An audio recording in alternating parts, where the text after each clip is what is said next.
Hey, good afternoon everybody. This is John again from Volkswagenplanet, coming to you from a steamy 86-degree day here in Tampa, Florida.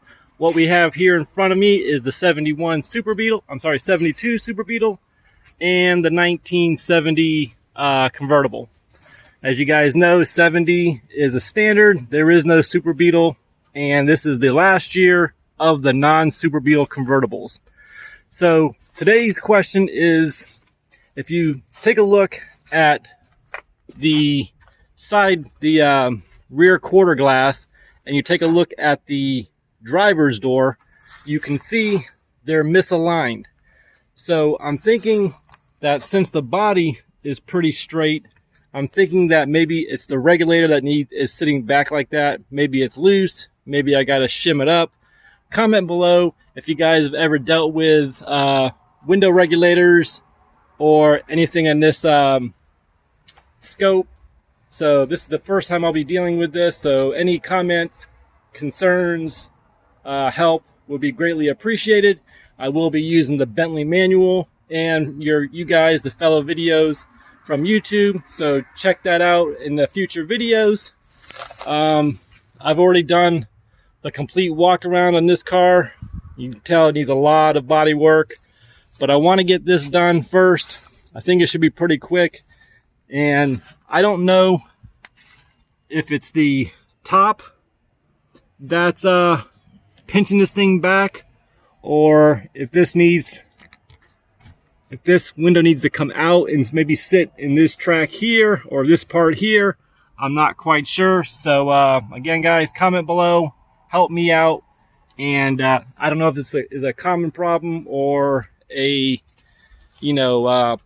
problem that has to deal with parts, but that's really all that's going on the 1970 convertible. You guys do know that if my girlfriend does get furloughed at her job, we will be taking this thing apart piece by piece and doing a quick cleanup and some preventative maintenance. Slap the motor back in there and maybe get a thing to crank over, just as a complete, quick little project to keep us busy, keep our mind off what's going on. And speaking of what's going on, guys, I hope you're safe. And if you followed my comments and you've seen me posting like the cases of supplies and everything else, if you need some, please reach out to me. Either you can comment below or reach me personally at Volkswagenplanet.com. Scroll down to the bottom of the page where it says contact. I'll be more than happy to help you out as much as I can. I know you guys will probably do the same for me. So again, Volkswagenplanet.com. The site is up. And so just go down to the bottom of the page where it says contact us or contact whatever. It comes directly to my phone, and only I will see that. And if I've got it, I'll be more than happy to help you out. So that's what's going on with a 1970 Super Beetle, 70 convertible. Let me show you what's been going on inside of the garage. First, I want to show you the post today in the community area that I posted a couple hours ago. Doesn't that look nice, guys? This is what years of termites do in the state of Florida here.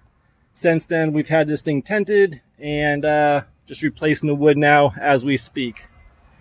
You guys have seen the videos of the day-to-day, work of what's been going on here. The 68 auto stick. One thing I will say from doing this is I have determined that I like the way this thing stands, the stance of this thing. See if I can get a better picture of this. But it's kind of sitting really low. It's not really raked out, but as you can tell, the top of the roof literally comes up to my mid-chest, and I'm 6'1". So let me show you what's been going on here, what I've been doing. You guys know that the whole entire ceiling fell down. I started replacing all the trusses I've got all this side done. I had to replace all the lower parts of the trusses, all 24 feet, which are like these pieces right here. I think there's 18 of those, so replace all those. What I'm doing now is doing the uprights, which would be pieces like this. This is just to secure the wood. I had to put that, I think it's called a hip ridge. And because look what they did to this thing. Now that's a 2x4 right there. That's a 1x4 running all the way back to the back of the doors. So I'm slowly replacing that. I think it's called a hip ridge or a hip bone, hip back, or something like that. But anyways, it's really stiffened up the structure of the place. And that piece of wood that I just showed you is supposed to look like this piece right there. And this is where it literally fell down right there on this, just on the side of this new piece of stick there. So I know this thing should have came down. Looking at that plywood, that's just a quick piece of layer of like, it's almost like paper thin. It's not structural, or it's not all the way through. So the plywood was not compromised in any way, but it will be replaced because I'm probably going to put a second layer of wood on top of this instead of pulling this roof off. I know I should have probably took the roof off completely, but then if I would have gone that far, I just would have knocked the whole roof, the whole garage down and started over. Currently, I've got almost a month of time into this. I've probably got close to 40 hours of actual time. As you can tell, I'm not, Bob Vila, a master carpenter, but I have taken carpentry classes, and stuff like this is just to secure everything, to make sure everything lines up. I know that's going to be replaced, so don't, comment below. And I know this will hang down in the drywall. I know, but again, that's just temporary bracing, because if you guys have followed us since day one of this collapse, the roof was actually 6 inches collapsed down. And right now on the trusses, I've got it down to just under an inch. And so we're making some pretty good progress. Let me go show you the outside of the roof line real quick, and we'll come back and finish this video up. All right, guys, we're back. I'm standing in my yard on my main residency and looking over at this is the garage that we just walked out of. And you can tell, let me get a little closer here. But if you watch the other videos, right along this area here, this is where it was down almost 6 inches. Let me climb up on the bars here real quick.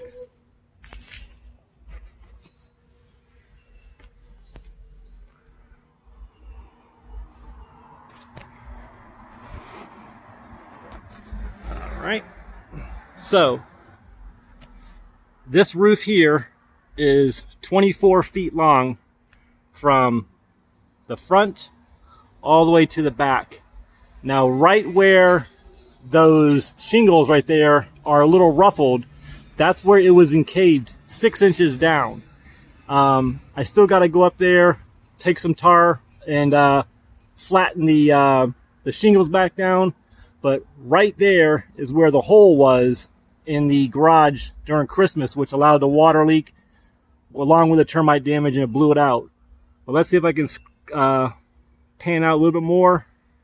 But you can tell that roof line it's not perfect. It's got a little bit of wave to it, because I'm thinking that the front to the back, it's concave a little bit. Do have a couple of convex spots right there. There you go. Look. And we got a little bit of area to work in right here, which is right currently above the bug right now. So let's get back next door and we'll finish the video up, guys. All right, now we're back in the garage once again. So that's what's been going on here at Volkswagenplanet. We still kind of up in the air on what exactly we're going to plan. The plans are for this structure here. I'm not sure if it's going to be a man cave. I'm not sure it's going to be a maybe a future, I guess you could say, studio to make better videos. But what I'm wanting to do is blow out the wall another 10 to 12 feet. So that way I can have my office and still put 2 cars here, 2 cars, or we were talking about maybe even adding another 10 feet so we can have 3 cars wide and still be able to walk around. As it's going to stand right now, if I don't do nothing more and just want to finish this real quick, this header right here you see, I probably just put a wall here with a big window, an office window, and make this my office, and have, you know, the toolboxes, the compressor, and everything else lined up. But that's not the most important thing going on right now. There's more important parts and issues going on in the world, like people's health, finances, their job, and, you know, so-and-so, you know, so-and-so, and on and on and on and on. But this is not really important, guys. This has zero importance to me as far as this is not going to change my life. This is not going to do anything. This is just something that we're kicking around, trying to keep the virus off our minds. Hopefully you guys are doing the same. And if you followed my last video, guys, try to keep the kids busy. I know you guys got to work, and things can be really stressful at times, especially right now with all the uncertainties in the world. So try to keep positive. Try to keep a smile on your face, because your kids are going to feed off you. Or even if, you know, you and your spouse, or, you know, you and your significant other, whatever the case may be. But try to stay positive, and forgive. Don't take everything serious, because people are really stressed right now. The average person has not gone through this. So step back and try to just at the end of the day, guys, just tell everybody, hey, look, I'm sorry and I love you, and we'll get through this. Positive reinforcement will always win in the end. So like, comment, share, subscribe, hit that like button, hit that subscribe button. I want to say thank you to all the new subscribers. They've been coming pretty quick, probably 10, 15, 20 a day. I want to say thank you, guys. For those of you who are just joining the channel, comment below. I'll do a shout out, or if you guys want me to watch your channel, comment below. I'll be more than happy to watch some new content. And we'll catch you guys later when we do the 1970 quarter glass window and find out why that thing is sitting a little wonky like that. So stay tuned, stay safe. God bless America. God bless you. God bless your family. God bless America. God bless our great men and women of the military, the men and women of law enforcement. Show your appreciation. Tell them thank you. We'll catch you in the next video. Take care. God bless. Stay safe. And have a good day, guys.